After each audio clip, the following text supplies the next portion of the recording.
Praise the Lord. இன்றைய நாளுக்கான வேத தியானம் யோவான் அதிகாரம் 19 1 முதல் 42 வரை. அப்பொழுது பிலாத்து இயேசுவை பிடித்து வாரினால் அடிப்பித்தான். போர் சேவகர் முள்ளுகளினால் ஒரு முடியை பின்னி அவர் சிரசின் மேல் வைத்து சிவப்பான ஒரு அங்கியை அவருக்கு உடுத்தி, யூதருடைய ராஜாவே வாழ்க என்று சொல்லி அவரை கையினால் அடித்தார்கள். பிலாத்து மறுபடியும் வெளியே வந்து, நான் இவனிடத்தில் ஒரு குற்றமும் காணேன் என்று நீங்கள் அறியும்படிக்கு இதோ உங்களிடத்தில் இவனை வெளியே கொண்டு வருகிறேன் என்றான். இயேசு முள்முடியும் சிவப்பங்கியும் தரித்தவராய் வெளியே வந்தார். அப்பொழுது பிலாத்து அவர்களை நோக்கி, இதோ இந்த மனுஷன் என்றான். பிரதான ஆசாரியரும் சேவகரும் அவரை கண்டபோது சிலுவையில் அறையும், சிலுவையில் அறையும் என்று சத்தமிட்டார்கள்.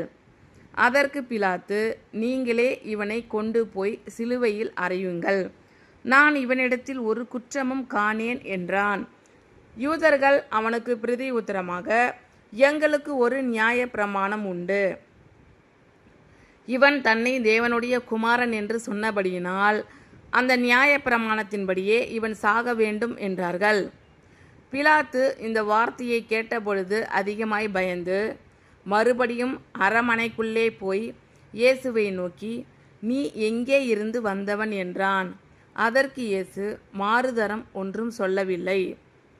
அப்பொழுது பிலாத்து, நீ என்னோடே பேசுகிறதில்லையா? உன்னை சிலுவையில் அறைய எனக்கு அதிகாரம் உண்டென்றும் உன்னை விடுதலை பண்ண எனக்கு அதிகாரம் உண்டென்றும் உனக்கு தெரியாதா என்றான். இயேசு பிரதியுத்தரமாக, பரத்திலிருந்து உமக்கு கொடுக்கப்படாதிருந்தால் என் மேல் உமக்கு ஒரு அதிகாரமும் இராது. ஆனபடியினாலே என்னை உம்மிடத்தில் ஒப்பு கொடுத்தவனுக்கு அதிக பாவம் உண்டு என்றார். அது முதல் பிலாத்து அவரை விடுதலை பண்ண வகை தேடினான். யூதர்கள் அவனை நோக்கி, இவனை விடுதலை பண்ணினால் நீர் ராயனுக்கு சிநேகிதன் அல்ல, தன்னை ராஜாவென்கிறவன் எவனோ அவன் ராயனுக்கு விரோதி என்று சத்தமிட்டார்கள். பிலாத்து இந்த வார்த்தையை கேட்டபொழுது இயேசுவை வெளியே அழைத்து வந்து தளவரிசைப்படுத்தின மேடை என்றும் எபிரேயு பாஷையிலே கபத்தா என்றும் சொல்லப்பட்ட இடத்திலே நியாயாசனத்தின் மேல் உட்கார்ந்தான். அந்த நாள் பஸ்காவுக்கு ஆயத்த நாளும் ஏறக்குறைய 6 மணி நேரமுமாய் இருந்தது. அப்பொழுது அவன் யூதர்களை நோக்கி, இதோ உங்கள் ராஜா என்றான். அவர்கள், இவனை அகற்றும் அகற்றும், சிலுவையில் அறையும் என்று சத்தமிட்டார்கள். அதற்கு பிலாத்து, உங்கள் ராஜாவை நான் சிலுவையில் அறையலாமா என்றான். பிரதான ஆசாரியர் பிரதியுத்தரமாக, ராயனே அல்லாமல் எங்களுக்கு வேறே ராஜா இல்லை என்றார்கள். அப்பொழுது அவரை சிலுவையில் அறையும்படிக்கு அவர்களிடத்தில் ஒப்பு கொடுத்தான். அவர்கள் இயேசுவை பிடித்து கொண்டு போனார்கள். அவர் தம்முடைய சிலுவையை சுமந்து கொண்டு எபிரேயு பாஷையிலே கொல்கொதா என்று சொல்லப்படும் கபாலஸ்தலம் என்கிற இடத்திற்கு புறப்பட்டு போனார். அங்கே அவரை சிலுவையில் அறைந்தார்கள். அவரோடே கூட வேறு 2 பேரை 2 பக்கங்களிலும் இயேசுவை நடுவிலுமாக சிலுவைகளில் அறைந்தார்கள். பிலாத்து ஒரு மேல் விலாசத்தை எழுதி சிலுவையின் மேல் போடுவித்தான். அதில் நசரேயன் ஆகிய இயேசு யூதருடைய ராஜா என்று எழுதியிருந்தது. இயேசு சிலுவையில் அறையப்பட்ட இடம் நகரத்திற்கு சமீபமாய் இருந்தபடியினால் யூதரில் அநேகர் அந்த மேல் விலாசத்தை வாசித்தார்கள். அது எபிரேயு, கிரேக்கு, லத்தீன் பாஷைகளில் எழுதியிருந்தது.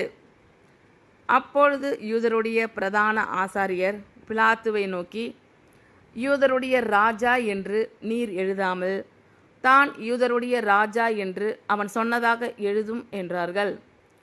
பிலாத்து பிரதி உத்தரமாக, நான் எழுதினதே என்றான். போர் சேவகர் இயேசுவை சிலுவையில் அறைந்த பின்பு அவருடைய வஸ்திரங்களை எடுத்து ஒவ்வொரு சேவகனுக்கு ஒவ்வொரு பங்காக 4 பங்காக்கினார்கள். அங்கியையும் எடுத்தார்கள். அந்த அங்கி தையல் இல்லாமல் மேலே தொடங்கி முழுவதும் நெய்யப்பட்டதாய் இருந்தது. அவர்கள், இதை நாம் கிழியாமல் யாருக்கு வருமோ என்று இதை குறித்து சீட்டு போடுவோம் என்று ஒருவரோடு ஒருவர் பேசிக்கொண்டார்கள்.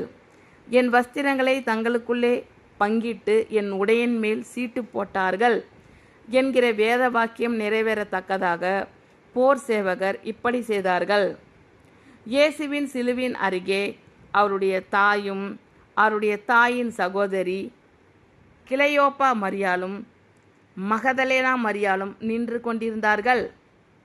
அப்பொழுது இயேசு தம்முடைய தாயையும் அருகே நின்ற தமக்கு அன்பாயிருந்த சீஷனையும் கண்டு தம்முடைய தாயை நோக்கி, ஸ்திரீயே, அதோ உன் மகன் என்றார். பின்பு அந்த சீஷனை நோக்கி, அதோ உன் தாய் என்றார். அந்நேரம் முதல் அந்த சீஷன் அவளை தன்னிடமாய் ஏற்றுக்கொண்டான். அதன் பின்பு எல்லாம் முடிந்தது என்று இயேசு அறிந்து, வேத வாக்கியம் நிறைவேறத்தக்கதாக தாகமாய் இருக்கிறேன் என்றார்.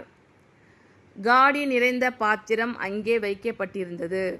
அவர்கள் கடற்காளானை காடியிலே தோய்த்து ஈசோப் புத்தண்டில் மாட்டி அவர் வாயினிடத்தில் நீட்டி கொடுத்தார்கள். இயேசு காடியை வாங்கின பின்பு முடிந்தது என்று சொல்லி தலையை சாய்த்து ஆவியை ஒப்பு கொடுத்தார். அந்த நாள் பெரிய ஓய்வு நாளுக்கு ஆயத்த நாளாய் இருந்தபடியினால் உடல்கள் அந்த ஓய்வு நாளிலே சிலுவைகளில் இராதபடிக்கு யூதர்கள் பிலாத்துவினிடத்தில் போய் அவர்களுடைய கால் எலும்புகளை முறிக்கும்படிக்கும் உடல்களை எடுத்து போடும்படிக்கும் உத்தரவு கேட்டுக்கொண்டார்கள். அந்தப்படி போர் சேவகர் வந்து அவருடனே கூட சிலுவையில் அறையப்பட்ட முந்தினவனுடைய கால் எலும்புகளையும் மற்றவனுடைய கால் எலும்புகளையும் முறித்தார்கள். அவர்கள் இயேசுவினிடத்தில் வந்து அவர் மரித்திருக்கிறதைக் கண்டு அவருடைய கால் எலும்புகளை முறிக்கவில்லை. ஆகிலும் போர் சேவகரில் ஒருவன் ஈட்டியினாலே அவருடைய விலாவில் குத்தினான். உடனே இரத்தமும் தண்ணீரும் புறப்பட்டது. அதை கண்டவன் சாட்சி கொடுக்கிறான். அவனுடைய சாட்சி மெய்யாயிருக்கிறது. நீங்கள் விசுவாசிக்கும்படி தான் சொல்லுகிறது மெய்யென்று அவன் அறிந்திருக்கிறான். அவருடைய எலும்புகளில் ஒன்றும் முறிக்கப்படுவதில்லை என்கிற வேத வாக்கியம் நிறைவேறும்படி இவைகள் நடந்தது. அல்லாமலும் தாங்கள் குத்தினவரை நோக்கி பார்ப்பார்கள் என்று வேறொரு வேத வாக்கியம் சொல்லுகிறது. இவைகளுக்கு பின்பு அரிமத்தியா ஊரானும் யூதருக்கு பயந்ததினால் இயேசுவுக்கு அந்தரங்க சீஷனுமாகிய யோசேப்பு இயேசுவின் சரீரத்தை எடுத்து கொண்டு போகும்படி பிலாத்துவினிடத்தில் உத்தரவு கேட்டான். பிலாத்து உத்தரவு கொடுத்தான். ஆகையால் அவன் வந்து இயேசுவின் சரீரத்தை எடுத்து கொண்டு போனான். ஆரம்பத்திலே ஒரு ராத்திரியில் இயேசுவின் இடத்தில் வந்திருந்த நிக்கதேமு என்பவன் வெள்ளை போலமும் கரிய போலமும் கலந்து ஏறக்குறைய 100 ராத்தல் கொண்டு வந்தான். அவர்கள் இயேசுவின் சரீரத்தை எடுத்து யூதர்கள் அடக்கம் பண்ணும் முறைமையின்படியே அதை சுகந்த வர்க்கங்களுடனே சீலைகளில் சுற்றி கட்டினார்கள். அவர் சிலுவையில் அறையப்பட்ட இடத்தில் ஒரு தோட்டமும் அந்த தோட்டத்தில் ஒரு காலும் ஒருவனும் வைக்கப்பட்டிராத ஒரு புதிய கல்லறையும் இருந்தது.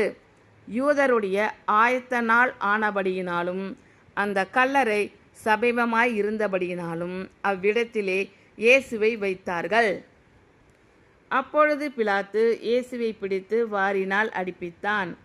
போர் சேவகர் முள்ளுகளினால் ஒரு முடியை பின்னி அவர் சிரசின் மேல் வைத்து சிவப்பான ஒரு அங்கியை அவருக்கு உடுத்தி, யூதருடைய ராஜாவே வாழ்க என்று சொல்லி அவரை கையினால் அடித்தார்கள்.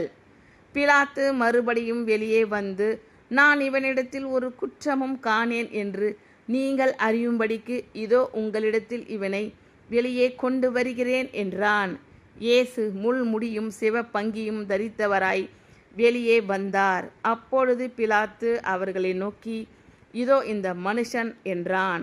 பிரதான ஆசாரியரும் சேவகரும் அவரை கண்டபோது சிலுவையில் அறையும், சிலுவையில் அறையும் என்று சத்தமிட்டார்கள். அதற்கு பிலாத்து, நீங்களே இவனை கொண்டு போய் சிலுவையில் அறையுங்கள், நான் இவனிடத்தில் ஒரு குற்றமும் காணேன் என்றான். யூதர்கள் அவனுக்கு பிரதி உத்தரமாக, எங்களுக்கு ஒரு நியாய பிரமாணம் உண்டு. இவன் தன்னை தேவனுடைய குமாரன் என்று சொன்னபடியினால் அந்த நியாயப்பிரமாணத்தின்படியே இவன் சாக வேண்டும் என்றார்கள். பிலாத்து இந்த வார்த்தையை கேட்டபொழுது அதிகமாய் பயந்து மறுபடியும் அரமனைக்குள்ளே போய் இயேசுவை நோக்கி, நீ எங்கே இருந்து வந்தவன் என்றான். அதற்கு இயேசு மாறுதரம் ஒன்றும் சொல்லவில்லை. அப்பொழுது பிலாத்து, நீ என்னோடே பேசுகிறது இல்லையா? உன்னை சிலுவையில் அறைய எனக்கு அதிகாரம் உண்டென்றும் உன்னை விடுதலை பண்ண எனக்கு அதிகாரம் உண்டென்றும் உனக்கு தெரியாதா என்றான். இயேசு பிரதியுத்தரமாக, பரத்திலிருந்து உமக்கு கொடுக்கப்படாதிருந்தால் என் மேல் உமக்கு ஒரு அதிகாரமும் இராது. ஆனபடியினாலே என்னை உம்மிடத்தில் ஒப்பு கொடுத்தவனுக்கு அதிக பாவம் உண்டு என்றார். அது முதல் பிலாத்து அவரை விடுதலை பண்ண வகை தேடினான். யூதர்கள் அவனை நோக்கி, இவனை விடுதலை பண்ணினால் நீர் ராயனுக்கு சிநேகிதன் அல்ல, தன்னை ராஜாவென்கிறவன் எவனோ அவன் ராயனுக்கு விரோதி என்று சத்தமிட்டார்கள். பிலாத்து இந்த வார்த்தையை கேட்டபொழுது இயேசுவை வெளியே அழைத்து வந்து தளவரிசைப்படுத்தின மேடை என்றும் எபிரேயு பாஷையிலே கபத்தா என்றும் சொல்லப்பட்ட இடத்திலே நியாயாசனத்தின் மேல் உட்கார்ந்தான். அந்த நாள் பஸ்காவுக்கு ஆயத்த நாளும் ஏறக்குறைய 6 மணி நேரமுமாயிருந்தது. அப்பொழுது அவன் யூதர்களை நோக்கி, இதோ உங்கள் ராஜா என்றான். அவர்கள், இவனை அகற்றும் அகற்றும், சிலுவையில் அறையும் என்று சத்தமிட்டார்கள். அதற்கு பிலாத்து, உங்கள் ராஜாவை நான் சிலுவையில் அறையலாமா என்றான். பிரதான ஆசாரியர் பிரதியுத்தரமாக, ராயனே அல்லாமல் எங்களுக்கு வேறே ராஜா இல்லை என்றார்கள். அப்பொழுது அவரை சிலுவையில் அறையும்படிக்கு அவர்களிடத்தில் ஒப்பு கொடுத்தான். அவர்கள் இயேசுவை பிடித்து கொண்டு போனார்கள். அவர் தம்முடைய சிலுவையை சுமந்து கொண்டு எபிரேயு பாஷையிலே கொல்கொதா என்று சொல்லப்படும் கபாலஸ்தலம் என்கிற இடத்திற்கு புறப்பட்டு போனார். அங்கே அவரை சிலுவையில் அறைந்தார்கள். அவரோடே கூட வேறு 2 பேரை 2 பக்கங்களிலும் இயேசுவை நடுவிலுமாக சிலுவைகளில் அறைந்தார்கள். பிலாத்து ஒரு மேல் விலாசத்தை எழுதி சிலுவையின் மேல் போடுவித்தான். அதில் நசரேயன் ஆகிய இயேசு யூதருடைய ராஜா என்று எழுதியிருந்தது. இயேசு சிலுவையில் அறையப்பட்ட இடம் நகரத்திற்கு சமீபமாய் இருந்தபடியினால் யூதரில் அநேகர் அந்த மேல் விலாசத்தை வாசித்தார்கள். அது எபிரேயு, கிரேக்கு, லத்தீன் பாஷைகளில் எழுதியிருந்தது. அப்பொழுது யூதருடைய பிரதான ஆசாரியர் பிலாத்துவை நோக்கி, யூதருடைய ராஜா என்று நீர் எழுதாமல் தான் யூதருடைய ராஜா என்று அவன் சொன்னதாக எழுதும் என்றார்கள். பிலாத்து பிரதியுத்தரமாக, நான் எழுதினதே என்றான். போர் சேவகர் இயேசுவை சிலுவையில் அறைந்த பின்பு அவருடைய வஸ்திரங்களை எடுத்து ஒவ்வொரு சேவகனுக்கு ஒவ்வொரு பங்காக 4 பங்காக்கினார்கள். அங்கியையும் எடுத்தார்கள். அந்த அங்கி தையல் இல்லாமல் மேலே தொடங்கி முழுவதும் நெய்யப்பட்டதாயிருந்தது. அவர்கள், இதை நாம் கிழியாமல் யாருக்கு வருமோ என்று இதை குறித்து சீட்டு போடுவோம் என்று ஒருவரோடு ஒருவர் பேசிக்கொண்டார்கள்.